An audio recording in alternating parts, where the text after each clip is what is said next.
Selamat datang kembali teman-teman semuanya. Oke, kali ini kita ketemu lagi di mata kuliah Sistem Informasi Manajemen ya. Kita pertemuan yang ke-11 kali ini.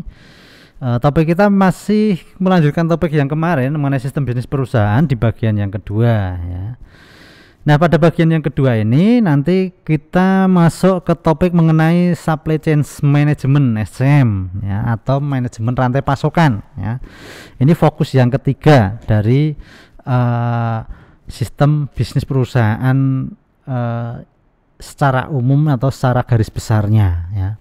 Nah, supply chain management di sini ini sistem yang digunakan oleh perusahaan ya, dengan menggunakan teknologi, tentunya teknologi informasi untuk mendukung pengelolaan terkait dengan pemasok ya. Pemasok, terus pelanggan dan mitra. Nah, ini terintegrasi dengan pemasok, pelanggan dan mitra. Nah, tujuannya memang dia dengan adanya aplikasi ini dia akan lebih cepat ya. Jadi jaringan yang dikerjakan itu lebih cepat, efisien.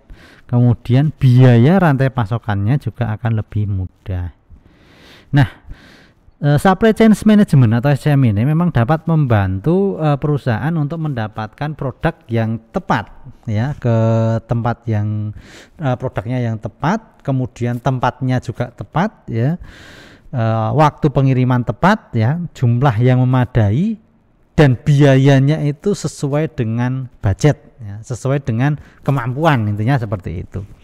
Nah, supply chain management sendiri kita lihat bahwasanya ada sirkulasi atau siklusnya ya. Yang pertama itu mulai dari pertama melakukan dulu, yang kedua menjadwalkan ya, kemudian membuat dan membuat atau memproduksi, dan yang terakhir mengirimkan, sebenarnya seperti itu. Nah, dalam supply chain management itu aktivitas yang bisa dikerjakan atau aktivitas proses dalam fungsi masing-masing fungsi ya, itu ada pengadaan sumber yang strategis ya, kemudian memperkirakan, merencanakan terkait dengan permintaannya ya. Kemudian bagaimana memenuhi pesanan pelanggan atau memberikan pelayanan terhadap pelanggan, memperhitungkan jaringan distribusinya ya, dan operasional gudangnya terkait penyediaan bahan yang akan dijual atau barang yang akan dijual ya. Kemudian untuk bagian produksi itu terkait dengan penyimpanan bahan baku atau logistik produksi ya, itu penting ya. Kemudian bagaimana pengiriman atau transportasinya, modelnya yaitu itu harus dikelola. Nah, jadi proses fungsional dalam supply chain management itu ada beberapa komponen itu tadi, yang mulai dari sumber dan pengadaan yang strategis ya, yang bagus ya, kemudian bagaimana bisa memperkirakan dan merencanakan terkait permintaan ya, memproyeksi permintaan ke depan, kemudian bagaimana memenuhi kebutuhan pelanggan atau pesanan pelanggan atau layanan, kemudian ada jaringan distribusi dan pengoperasian gudang ya, serta bagaimana manajemen transportasinya, pengirimannya ya, kemudian bahan bakunya ya, untuk penyimpanan bahan baku produksi atau logistik produksi. Nah, dalam supply chain management ada beberapa solusi ya, yang mengintegrasikan antara beberapa bagian dalam perusahaan. Ya, misalnya bagian pemasok akan terintegrasi dengan pabrikasi, kemudian pengecer akan terintegrasi dengan pelanggan, di mana pemasok dan pabrikasi ini dihubungkan dengan data-data pusat, terhubung dengan data pusat. Kemudian untuk pengecer dan pelanggan terhubung dengan pemenuhan kolaboratif. Nah, dalam proses supply chain management tentunya ada pertukaran data secara elektronik ya, namanya electronic data interchange (EDI). Nah, pertukaran data secara elektronik ini memang biasa dilakukan dalam bisnis ya yang melalui internet ya. Nah, bisnis melalui internet tentunya dokumen-dokumennya juga ditransaksikan atau terjadi tukar menukar dokumen secara maya di dalam dunia maya ya itu. Nah, pertukaran ini bisa melibatkan antara mitra dagang, pemasok maupun pelanggan ya. Mitra dagang dan pemasok maupun pelanggan dan pemasok. Nah, itu. Nah, dokumen transaksinya itu bisa dilihat pada gambar di slide yang saya kirimkan ya, yang saya tampilkan. Jadi antara pembeli dan pemasok itu juga melibatkan mediator. Mediatornya adalah lembaga keuangan. Nah, lembaga keuangan di sini ini nanti yang akan mengurusi transaksi keuangannya atau pendanaannya, ya, transformasi keuangannya. Nah, itu melibatkan bank seperti itu. Nah, nanti pembeli pesan ke pemasok, pemasok mengirimkan nomor rekening akan diproses ke banknya pembeli, banknya pembeli mentransfer ke banknya pemasok. Setelah itu bank pemasok menginformasikan ke pemasok yang akan langsung pemasok mengirim barang. Nah, itu sirkulasinya sederhananya seperti itu. Nah, itu sudah terjadi di beberapa perusahaan-perusahaan besar ya.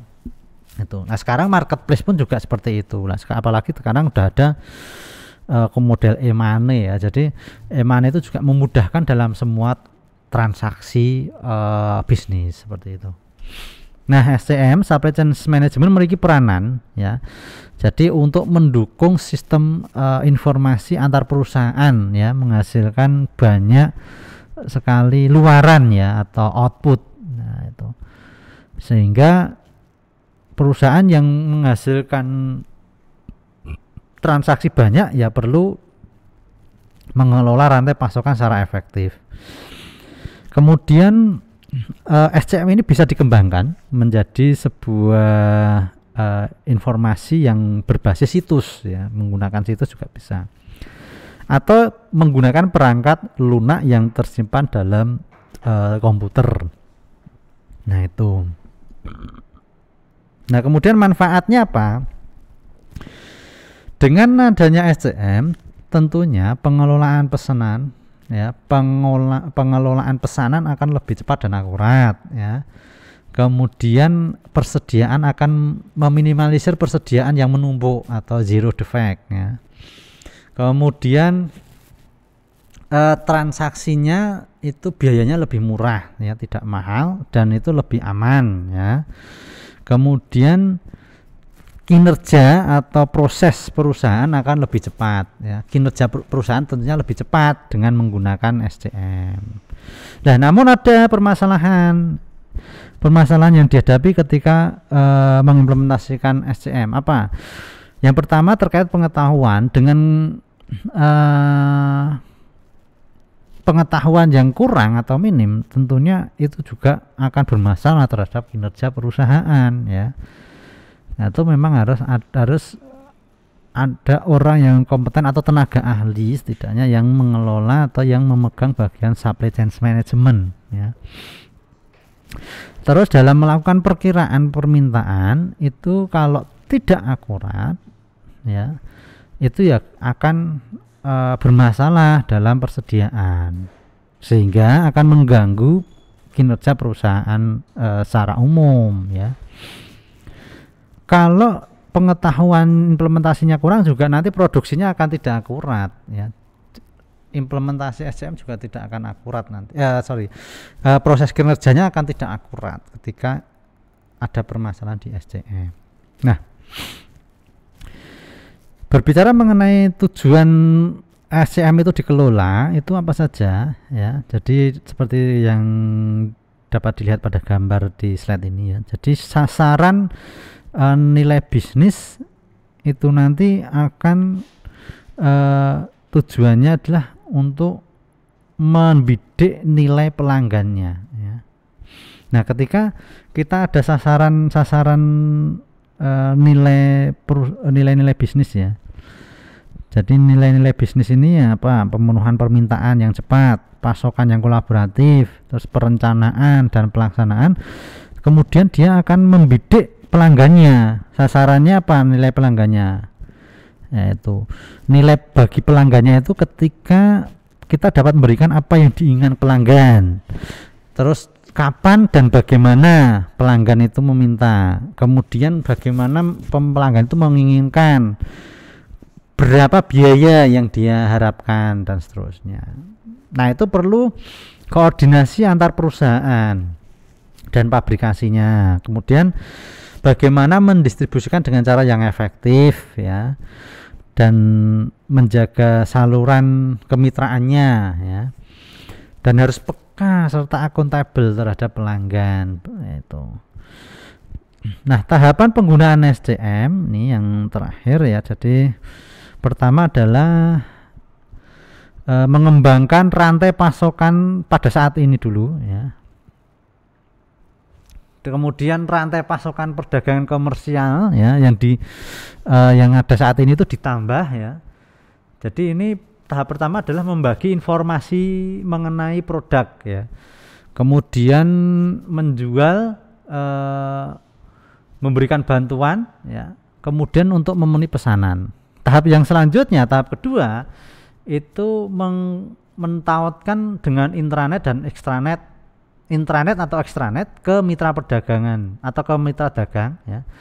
Kemudian melakukan ekspansi jaringan pemasokan. Nah, ini tahap kedua harus melakukan manajemen pesanan, manajemen persediaan, alokasi sumber daya, penggunaan sistem dan integrasi. Nah, ini batang tubuhnya supply chain management di sini. Manajemen pesanan. Nah, itu. Baru nanti yang tahap ketiga itu pemasaran secara kolaboratif ya, penjualan dan layanan yang maksimal. Kemudian optimis ya dalam mengimplementasikan supply chain management. Ya, kemudian mendesain. Nah, tahapan yang ketiga ini dia akan melakukan perencanaan dan pemenuhan secara kolaboratif, kemudian melakukan menyambungkan ke dalam extranet ya. Kemudian dia melakukan pertukaran informasi berbasis kolaboratif. Nah, itu tadi untuk pertemuan kita yang ke-11 ya. Saya akhiri dulu, sekian. Assalamualaikum warahmatullahi wabarakatuh.